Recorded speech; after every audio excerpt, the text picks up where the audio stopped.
que je regarde la maman et en fait je lis sur ses lèvres et parce que son fils en fait voulait venir vers moi. Je ne sais pas pourquoi, je pense qu'il voulait s'amuser. Et elle l'attrape par le bras et elle lui dit ah non non, n'y va pas, c'est dégueulasse. Et j'ai lu ça en fait sur ses lèvres. Je m'appelle Lila et aujourd'hui on est là pour parler de mon expérience avec le psoriasis. Alors le psoriasis c'est une maladie auto-immune inflammatoire de la peau, c'est un renouvellement excessif de la peau. J'ai commencé à avoir du psoriasis à l'âge de 13 ans. Ça a commencé par le cuir chevelu juste ici et ça s'est manifesté par une toute micro plaque avec une inflammation rouge avec une squame par-dessus. Et ensuite ça a commencé à me prendre tout le cuir chevelu et c'est descendu jusqu'à la moitié de mon front. Ma première réaction quand j'ai vu que j'avais une plaque de psoriasis, j'ai paniqué tout de suite parce qu'à l'époque je savais pas du tout ce que c'était. Donc j'en ai parlé à ma mère immédiatement. Et elle a commencé à me prendre rendez-vous chez la dermatologue. Au début, la dermatologue, elle pensait que c'était de l'eczéma. Donc on a rechangé encore de dermatologue. Puis pareil, elle m'a dit que c'était de l'eczéma. Après, elle me dit non, en fait, je crois que c'est du psoriasis que tu fais, mais sans trop d'explications. Donc j'ai dû faire mes recherches moi-même avec ma mère et c'est de là qu'on a compris que oui, c'était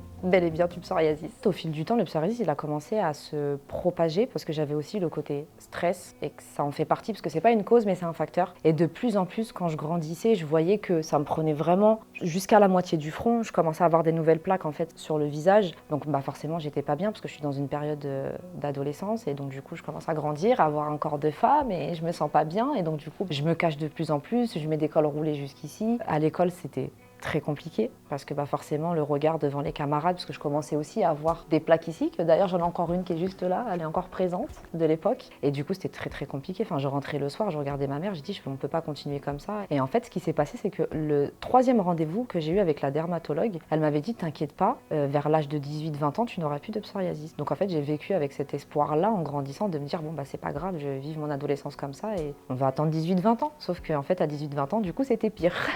Oui, j'ai dû adapter mon mode de vie parce que forcément, quand je portais du blanc, je saignais constamment. Donc je faisais que porter du noir. Mais même avec le noir, on a des contraintes parce qu'on a les peaux qui tombent sur les épaules. Donc c'est la seule chose que j'ai dû changer dans mon quotidien parce qu'en soi, vu que je connaissais pas trop la maladie, je continuais de vivre avec en me disant que un jour ça va partir, mais principalement je portais du noir. Comment je gérais le regard des autres? C'était très compliqué parce que déjà j'avais des cols roulés jusqu'ici, donc je me cachais, je voulais juste pas que le col roulé descende parce que vraiment à l'époque j'avais des plaques de psoriasis qui me prenaient vraiment sur tout le cou et ça a été très difficile. J'avais des regards fuyants, c'était horrible, c'est-à-dire que le reflet de mon miroir je le fuyais parce que je sors de la douche, je vois mon corps, je regarde, je me dis mais je suis toute rouge, je suis toute enflammée et du coup je me sentais pas bien tous les jours et je me disais mais comment je vais faire, comment je vais pallier à ça. J'arrivais pas à trouver la solution de il faut que j'arrive à vivre avec